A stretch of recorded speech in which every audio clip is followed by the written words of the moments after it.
So, well, firstly, thank you so much for your time. And yeah, thank you for being here. Thank you for your work with plants and for being on this team of plant consciousness. This is a little project that I mentioned that I started called Diaries, which aims to interview people and have a chat with people about the different plants that we can work with in Dieta.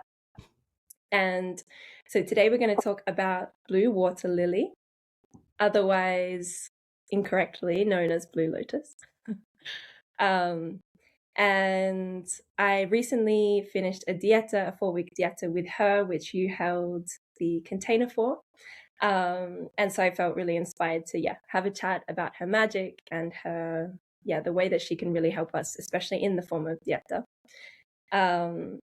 So before we start, I would love if you could just introduce yourself a little bit and like what work you're doing at the moment in kind of the plant and healing world. Thanks for having me, Emma, and I'm honored to be here that you asked me. And of course, representing Blue Water Lily, like that's an incredible message for me to be part of, to spread the word of her magic and what she can do for us in this Dieta process, or just working with her just generally. I've been working with plant medicines since, it feels like a long time ago, but really formally, I've been working with them since 2013. Really, it started with, like a lot of us, I started with ayahuasca. You know, I've been on a consciousness journey, right? But really working with ayahuasca, I hadn't realized, even though I had worked with the mushrooms prior to that, I didn't realize the extent of the traditions and the indigenous work of the medicine, of the plant connections and the consciousness of the plants, not just ayahuasca or the entheogens, but beyond that, you know. And I think ayahuasca really opened the door to working with plants in this way, master plant dietas specifically.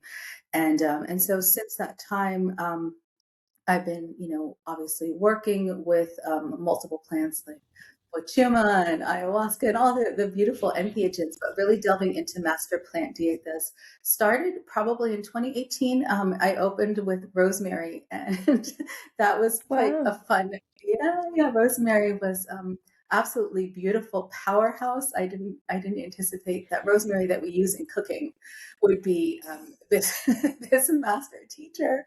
And she brought in all sorts of beautiful, very Wiccan traditions, right? She was very connected to the Wiccan traditions. And of course she is, right? Like you know, the Wiccan tradition uses rosemary quite extensively, but she had a lot of sort of Greek traditions as well, with sort of the gnosis and the knowledge. And it was incredible. That just sent me on, like most people that start with these master plant dietas, it set me on this, like, okay, what is this, like, open door? And now I have a list of, you know, plants that I want to diet. But really formally being trained within sort of the indigenous traditions of holding master plant dietas, that's been my work for the last 3 years, and that's what I've been deeply entrenched in. And so a lot of my work centers around these master plant dietas, now holding containers, both in group, like what we did with Blue Water Lily, through the plant medicine people, and also one-on-one, also through the plant medicine people, because they hold one-on-one dietas, depending on what you know, we do offer, you know, plant medicine people offers a set of dietas throughout the year, group dietas. But, you know, a lot of times we have a calling to something. And so that's where the one-on-one dietas come into play. But I also work very much so in the integration space of helping people with integration coaching after big entheogenic experiences. A lot of time that's ayahuasca, but it could be other entheogenic experiences. Mushrooms aren't, you know, mushrooms also have these big integration processes as well. But also working with subconscious work. So I do past life regressions as well. That's something that I'm very passionate about. So working with past lives and doing past life hypnosis work is also something that that I've offered, that I also feel very passionate about. Wow, beautiful. And all of them are so intertwined and interlinked, all of these tools in your toolbox. They all of it, I mean, it all really comes down to the subconscious work, right? Bringing the subconscious to consciousness, moving things from shadow to light, not because shadow is bad, but just illuminating the shadow. And that's how the plants work. The plants work by accessing our subconscious. You know, you can feel ayahuasca when you're in ceremony. She starts rifling through your subconscious and pulls out a file. And she's like, "Ooh, let's look at this." You're like, "No, I don't want to look at that. Not that one. Anything but that one." Yes, you're so right. It's all under the same umbrella of subconscious work. Yeah. And I would love if you could share a little bit for anyone listening who doesn't know, if you could just touch on what actually is a master plant dieta before we then go into what a master plant dieta with blue water lily might look like. A master plant dieta is an ancient indigenous tradition. Amazonian tradition is how I'm trained on it. Especially like the Shipibo, Kanibo, where you intentionally enter into a relationship. It's like a marriage for the time, you know. It's a marriage with a plant spirit, and you choose the plant that you want to work with, and you intentionally enter into this deep space, this deep relationship called a dieta. And the dieta refers to more than this container, refers to more than just like what you can't eat. You know, it's really about the container and what you create, this clean container that allows you to connect with the plant in a very deep way so that the plant can share the wisdom with you, its wisdom with you. The time frames of dieta can be like really any time frame, but most people go 2 to 4 weeks, depending on how long you intend to be in the container. And the more I feel like that you work with the process, the more you sort of can work with the plant on the time frames and what works. With blue water lily, there were no rules, so you didn't really know. We'll talk about that, like how she loves to break the rules.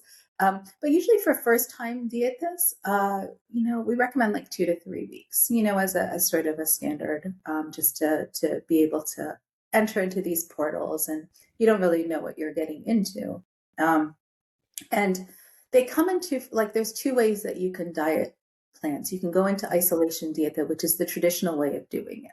So, you know, the isolation method is you working with a curandero and ayahuasca. Some, you know, typically we'll pair it with ayahuasca to go into complete isolation in the jungle if you want to have that beautiful experience of working with a plant in that way, in, you know, in the traditional way in the jungle.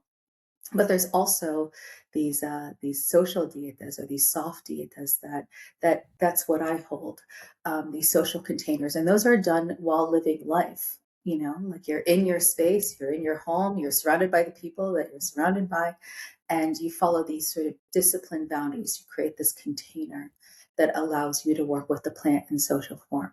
Now, the benefits of the social dieta, because I know it's not sort of traditional, is that the plant gets to access your everyday experience, access the manifestations in your everyday life, to really, it feels like you really delve into the shadows of your life. Isolation is very much, it feels like, focused on connecting with the plant in relationship and getting to know the plant in that way and their teachings. But when you go into a social dieta, what's beautiful and profound about that is that it gets to work with the synchronicities of your life as well, and show you how these things, these shadows manifest in your everyday life, which can offer a lot of depth. Because people think that social dietas won't be as deep as an isolation dieta, but I find them pretty deep. Yeah, it's kind of, it's a little bit of a royal joke that they call them dieta suave, you know, soft dieta. I'm like, it's like the hardest thing I've ever done. It's definitely a misnomer that but the process of the dieta itself is that you are held in this space, typically by someone who would hold you in this space. And so someone trained in the process of the dieta set the time frame, and really you go into the similar dieta like you would go before you go on an ayahuasca journey. You restrict your food to more bland foods. You kind of restrict salt, sugar, caffeine, strong spice, sexual activity, media, really cleansing out your field. The idea is just to cleanse out your field to allow the connection to come in stronger. But there's also a spiritual element to this as well. It's creating sacrifice, right? It's sort of this reciprocation process to show reverence to the plant, that you are sort of respecting this space and you don't want anything to interfere. And I feel like the plants really respond to that intention and that reverence and that sacrifice. So there's that spiritual element as well. And when your guide opens you, and so the way it starts is you get opened into this portal, and we sing you in to this portal. You know, it can be, using, beautiful icaros, or it could be, however the person who's holding your dieta opens you. But it starts with a song, and it starts with an intention, just similar to ayahuasca ceremony. It starts with an intention and song. And during these dietas, if they're group, then the group dietas we connect once a week. But the same with the one-on-one dietas. In our process, we connect once a week as well. Yeah, thank you for that explanation. And I also just want to really emphasize, just like you said, it's really about the container and how important it is to actually have someone holding the container for you if you don't have experience in that yourself, and having that container held by someone who knows how to keep the container clean, because you're so open, so really wide open in connection to the spirit of the plant, that keeping the container clean and keeping kind of like an external eye on the situation is really important. So I'm just so grateful to you and everyone else who's holding these kinds of containers. So yes, like I mentioned, I did a 4-week dieta with Blue Water Lily with you holding my container, which was I closed a couple of months ago, and we were just talking about it before hitting record, that I'm still very much in the process that Blue Water Lily opened. So let's actually shift now and talk specifically about her, Blue Water Lily, otherwise known as Blue Lotus. I would love if you would start by just speaking about who she is, where she's from, her origins to start with. Nymphia cerulea is her scientific name, and it's misnomer that a lot of people call her Blue Lotus, and she's sold as Blue Lotus because she is an actual water lily. And so we call her Blue Water Lily because that is much more aligned to who she is. And so her home base is the Nile River. Her home base is the Nile River. She grows wild. She grew wild on the Nile, and that was sort of where the volume of, what I feel she considers her home base, but she still grows wild in Africa, in southern Arabia, so like Yemen, and then she grows around the Mediterranean and in Asia. A lot of what we buy now on the market seems to come from Thailand, from Asia. But she is from the Nile River. Unfortunately, in the 60s, they built the Aswan Dam, and when they built the Aswan Dam, it ended her time at home, and so that has been, I feel like there is a really interesting connection with her, and being not at home anymore, and having her home lost. I definitely feel this reciprocation from her of remembering that time where, she was in the Nile, and I hope one day she returns. Personally, like me speaking, I was born in Egypt as well. And so I was born on a tiny little island in the Nile. So in that, I feel, a very strong connection with her, having immigrated myself from my home to her. It's sort of that space. But she's been used for millennia, as medicine, medicinally, very much so connected to ancient Egypt, because that's where she was. And so a lot of her history comes from sort of these ancient Egyptian traditions. but she's also a mild psychoactive. I'll talk about, how that sort of influences the way she operates. And she's obviously very much so used for both body and spiritual uses. She grows in marshland, in like mucky waters. Like, the Nile is not the cleanest of rivers. It's very muddy. And so she grows in sediment. Her seeds are in sediment. And so this all sort of, this has the spiritual, we'll see how it mirrors in her spiritual teachings as well. But she has these flowers that open at dawn and close at dusk, and she only lives for 3 to 5 days.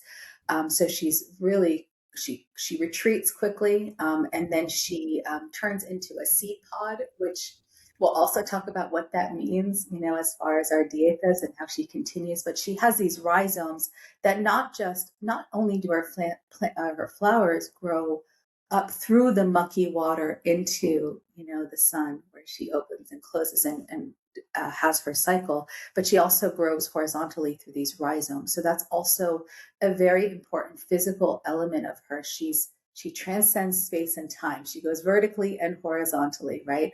And so when we think about her, we think about the fragrance of her flower as well, how beautiful her scent is, how she grows really quickly, and how she follows the sun. And also how she continues on, in this sort of cosmic space of horizontal growth, not just vertical linear growth. Yeah, thank you. Wow, there's so much there. Yeah, I was just reminded then while you're talking about her connection to the sun, and this obviously, the sun being a symbolism of enlightenment, and she's known by many people as the flower of enlightenment, and is known as like the OG plant sacrament, in ancient Egypt. And I personally, during my own dieta, definitely felt those threads of connection to ancient Egypt. Really, really powerful. Let's touch a little bit on her individual properties. So maybe if you want to talk about like physically how she works. Obviously they're all kind of intertwined, so feel free to kind of just talk about all of her magic abilities. Yeah, she's like we were saying before, she's a nervine, right? She has this incredible physical power. And she's a mood enhancer and euphoric. She works with our dopamine receptors, which sort of promotes these feelings of well-being and euphoria and emotional upliftment. And in that, she also reduces stress and anxiety. And she has these serotonin. She works with these serotonin pathways that create a calm state of mind and body.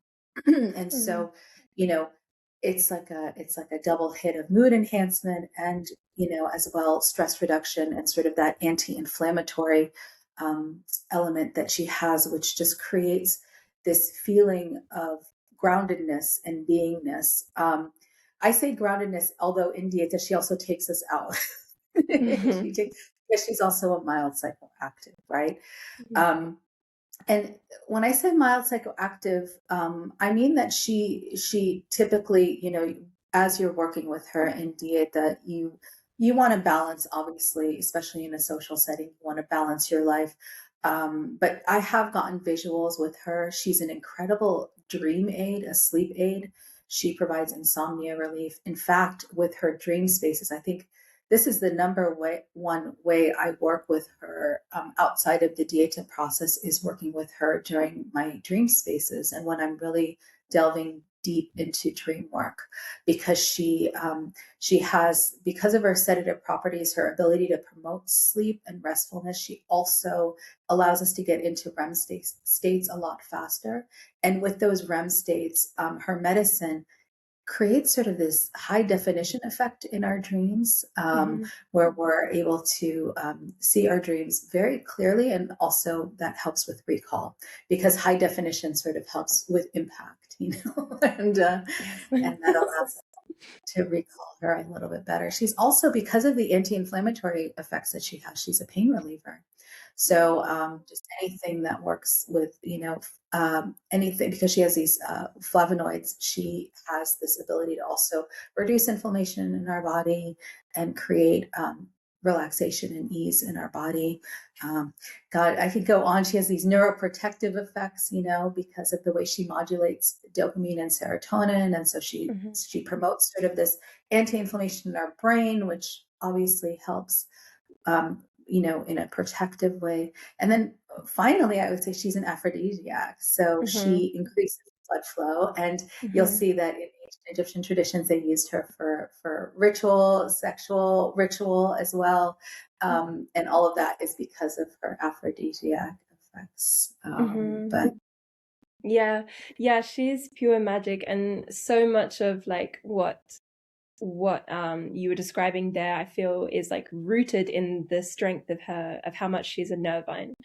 Like even these, aphrodisiac and dream work and like pain relief and all of these kinds of properties also, I feel, are just so rooted in the fact that she, like, at least my experience was that she just made me so calm. Like I had experiences during the Dieta that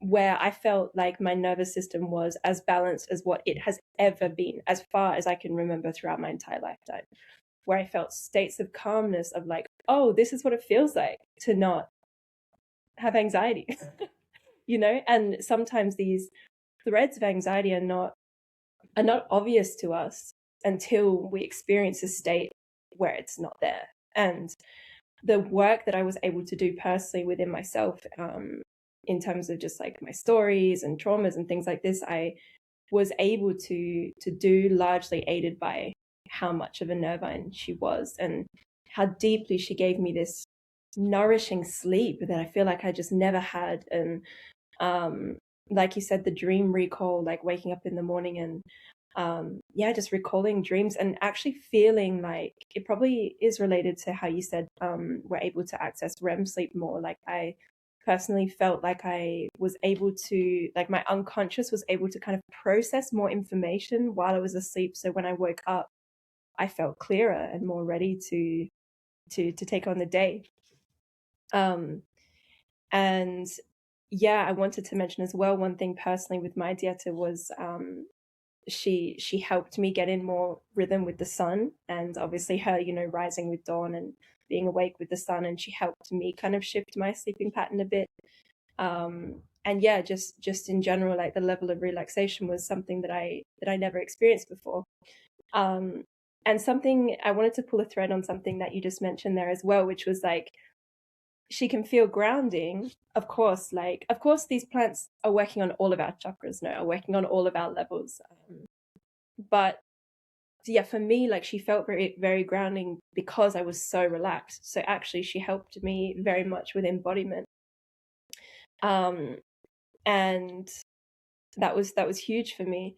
But at the same time, she is opening our crown and our third eye. Like she's really working in those spaces. And so maybe you could speak a little bit to that, in terms of like her ability to help us access our psychic abilities, or just in general, like our sensitivities and these sorts of things. I'll go back a little bit, like what we were talking about with these nervines, and this has been a big theme within the plants that work in this way, is that we don't realize how much our nervous system dysregulation and the inflammation in our body that sort of comes out of that state can actually hinder our work in consciousness. And so it's almost like if you think about like Maslow's hierarchy of needs, when we're in survival mode, it's like we're not thinking about anything but surviving, right? Our body, like we can't actually work through these deep levels of shadow when we're in this state of survival. And so when we get into these, working with the water lily, for example, her ability to bring this back down into a baseline state, a nervous system regulation, allows us to access these really deep elements that we are once we get out of sort of that survival mode, we're able to access these shadows that are much deeper than we can, when we're in those state. And it also provides us this baseline of understanding, I'm not in that state right now. I remember what it feels like. And so now we've got these beautiful baselines of regulating our nervous system, and being able to get into sort of this deep consciousness work. And so, with that, I guess, sorry, Emma, I went on a tangent and I can't remember what you asked me. No problem. Please go on tangents. That's very Blue Water Lily-esque as well, to go on tangents and follow the flow. No, I was asking about the psychic abilities, but like you said, it's so related to what you're saying. So yeah, it is related, because you think about what's hindering us from being conscious, from being able to access our higher selves and sort of this connectedness. It's the humanness of, living in states of fight or flight, where we're in an imbalanced state. And so not only is she so cosmic in her teaching and her lessons, but also showing us how cosmic we really are when we're in a state of regulation. How we have a natural ability to have one foot in both worlds, and be able to really feel the power of ourselves and our ability to listen to ourselves and our higher self. Mm-hmm. Yeah. And she's very watery. I wanted to mention as well, in the sense of, like, obviously she grows in water. And so with that, like, I think it was you that actually reflected that back to me at one point during the Dieta, where I had a lot of emotion coming up, like a lot of grief, a lot of just like deep stuff, like a lot of crying and a lot of releasing. And I remember you, reminding me, like, she's a water being, like she will move these emotions, she's not just like here to give you good sleep and connect to the stars. Like, she'll work in the muck. And that's like exactly like you said, she's growing in the muck, she's growing in the mud. And so for me, she was such an incredible Dieta, because she really like helped me on so many levels, like on an emotional level, on a spiritual level, on a physical level, like really, really incredible being.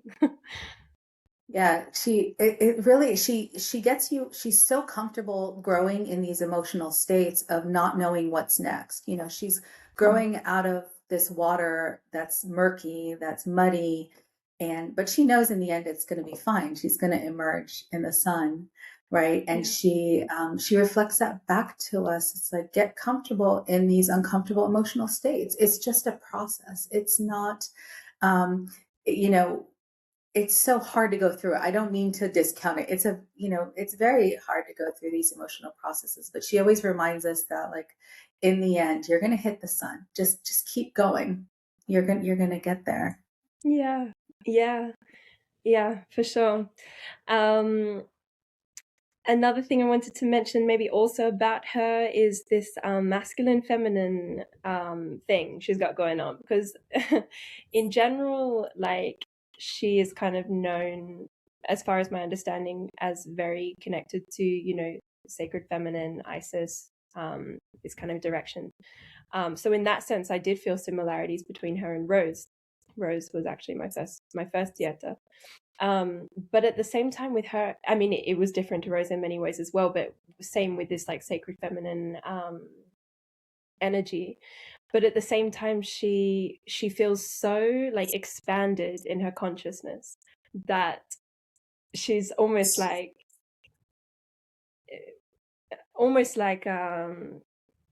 you cannot box me just into like the sacred feminine kind of thing. She transcends genders for sure. Yeah. Although it feels like the highest level of divine femininity, doesn't it? It feels like really the highest level where it almost starts blurring the lines between masculine and feminine. And yeah, I remember you experiencing that. She generally works within sort of navigating duality, which of course part of that is sort of the feminine masculine balance, right? And kind of promotes this non-judgment. So she has this way of getting through sort of uh, we judge duality, right? We judge this versus that, or masculine versus feminine. We all sort of have our sways and where we feel most comfortable, but she sort of takes us outside of that box because of her level, her depth of mastery. She takes us outside of that and puts us in this place of non-judgment, which eventually helps us balance. For sure. Yeah, like in my personal process, it was like she really helped me. She really helped me see the ways in which my like the shadow sides of my feminine and masculine, and what happens when either of those go out of balance. And she helped me see and taste the flavors of what it's like to have a balanced inner masculine and feminine, which then, like you said, can actually help us access deeper levels of consciousness and embodiment and healing, really. So yes, is there anything else? I mean, for sure we could talk about it for a long time. Is there anything else that's coming to you in terms of like her, like the gifts that she can bring to someone if they're doing a dieta with her? So, going back to sort of her physical, the way she grows physically, you're going to see a lot of these. The plants generally do this. So you'll see a lot of their physical manifestations be their spiritual teachings. And when you think about plants, we come into this world not remembering our past lives, right? We have this veil. The plants don't have the veil. Like they're ancient beings that are drawing on ancient wisdom for forever. And unfortunately, not unfortunately, but that's just our path. We're in this veiled experience where we don't remember. And so they bring these things to us, but their physical manifestations reflect this. So like we were saying, the duality thing is a big piece, as well as mirroring that journey from chaos.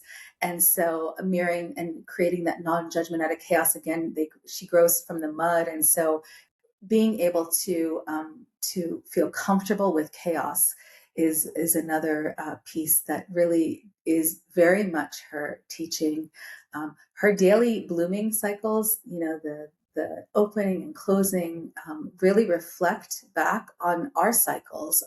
We're born, we die, we have to live, and being okay. She's only alive for 3 to 5 days, and yet she's completely okay with it. And by alive, I just mean she's manifested in this physical reality. But Right. she is certainly not. That doesn't hold her back. And she brings that. She brings that to us. This feeling of, relax. It's okay. It's just an earthly cycle, and you'll be back in a different way. She has these seeds, and that brings me sort of to this cosmic element. She operates outside of time and space in this way. Again, she grows vertically, horizontally. She grows every which way, and that allows for really deep inner child work with her. Because she's so cosmic, I feel like inner child work with Blue Water Lily is actually unusually profound, because she has this cosmic element, and she can really access these spaces outside of time and space. You hitch your ride onto her, and she can take you in these places that allow for really, really deep healing. And so, the other thing, yeah. I was just going to mention there, like,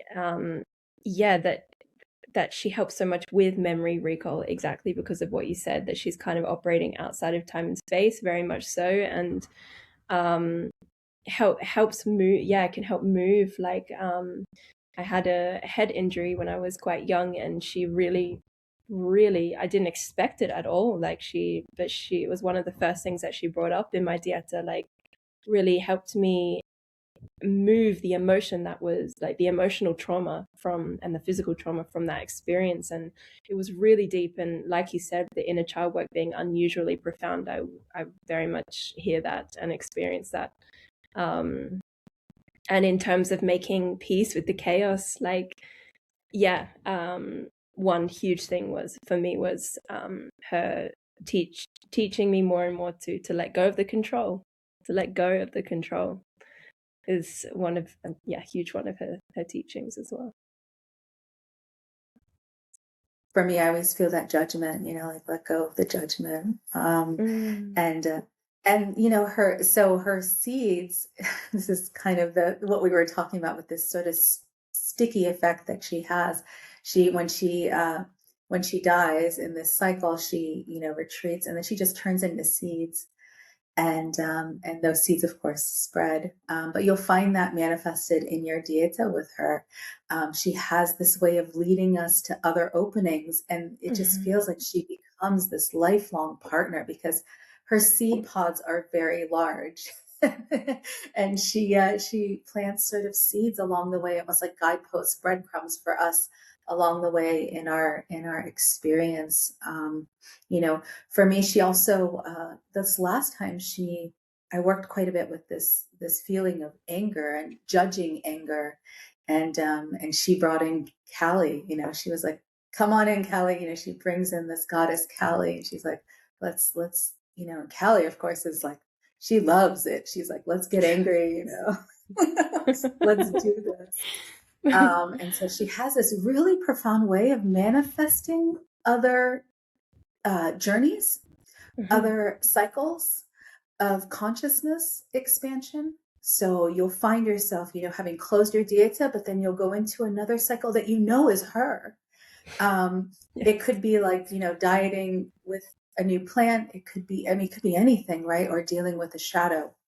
But you can feel her hand in that. And again, because she operates outside of these rules, I think this is like her. She's like, I'm not in this, Dieta container is it's cute, but when you're working with her, it's a lifelong ally. You have a lifelong guide.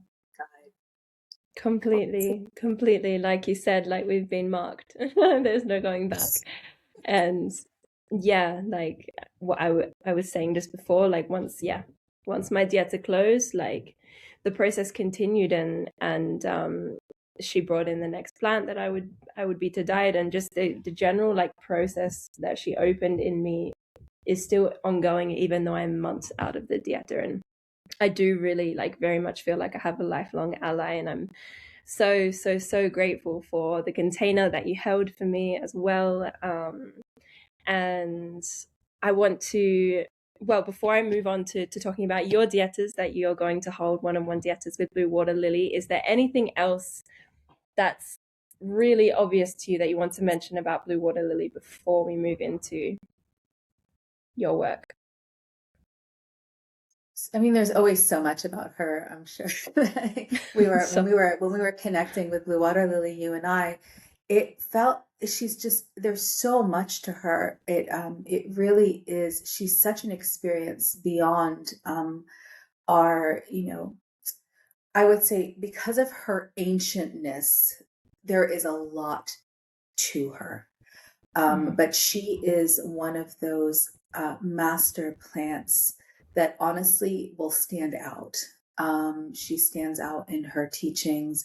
She stands out in her resilience and the way that she continues along with you. There are some other plants, like, for example, I will say Bobanzana is an absolutely beautiful plant. When she's gone, she's gone. I don't really feel the residuals, but she has, Blue Water Lily is very special in that way. Aho. Okay, so let's move towards closing, but before we finish up, I want to give you a chance to share about you holding some one-on-one Dietas for Blue Water Lily. I hold them. I'm very open about when I hold them. I could even be holding a group Dieta and be able to hold containers, but through the plant medicine people, you can find me under coaches. And there you'll see the offerings. Again, although I only have a 2-week dieta and a month-long dieta, if you are ever interested in doing an unusually long dieta or a 3-week dieta, which would be great as well, just let me know. I'm very flexible to hold the container with you. I also hold other containers. Blue water lily happens to be one of my soul plants, but there, I hold all containers really, and so yeah, that's how you reach me. And also, I don't know if there's a place to share my email address, Emma. For sure, I will share share. as well. Yeah. Yeah. Yeah. So I'll share your email address, and through plantmedicinepeople.com also people can access your coaching page as well. Yeah, amazing. And I was just going to mention there, in terms of like the length of dieta, like also blue water lily will choose how long your dieta is. You won't. They'll open you and close you. Yeah. Yeah. Well, thank you so much, Marwa, for your work. Thank you so much to Blue Water Lily. Thank you for your time. And yes, aho. Thank you so much, Emma. Lovely.